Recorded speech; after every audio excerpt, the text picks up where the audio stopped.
My name's Michael Fitzgerald. I write a column for the Finger Lakes Times newspaper called Right On. It's published every Friday. And in these short video segments every Friday, while the column is being published and put out on the internet, I put up a video explaining some things about why I wrote the column the way I did, and frequently why some items didn't appear in the column.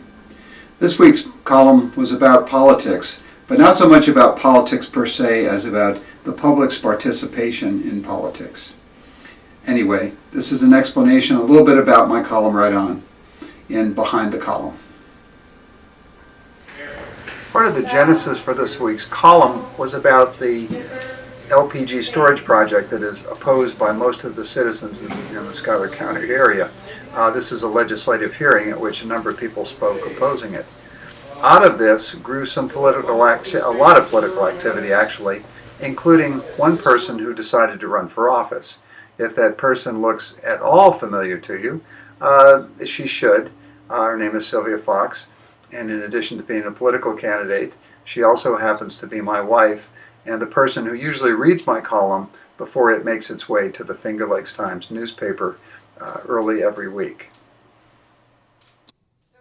The first version of Right On actually referenced Sylvia's race against Phil Barnes. But after sending it to my editor at the Finger Lakes Times, he suggested that maybe that was a little too close to home. And so I rejiggered the column and took her candidacy and her race out. But it reminded me of something else that I'd been watching on television recently. It's a program called The Roosevelts. And it's a fascinating look at Teddy Roosevelt, at FDR, at Eleanor, about all of the Roosevelts and the history behind their rise to political power in the United States.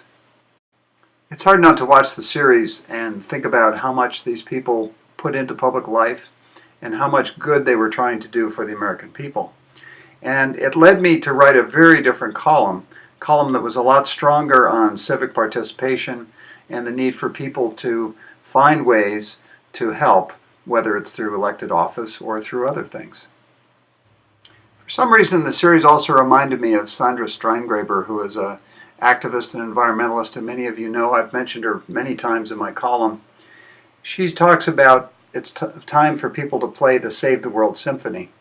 And again, it reminded me of the power of politics.